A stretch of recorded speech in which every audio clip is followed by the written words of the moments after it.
incimişem, yerden incimişem.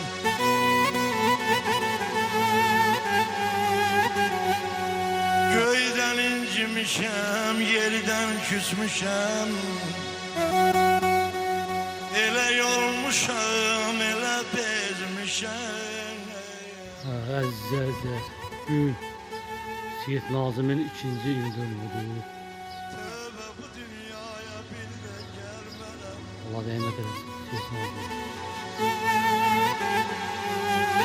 Koşulup aylara ile giderem, karışıp yağışa sele giderem.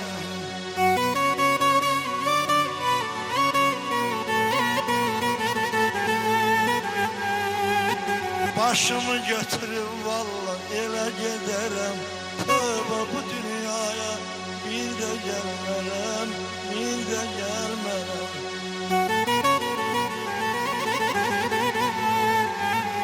Haksızlık elinden yıkıldım cana. Bir ömür bir teher yetirdim sona. Gözüm göre göre kana kana. Tövbe bu dünya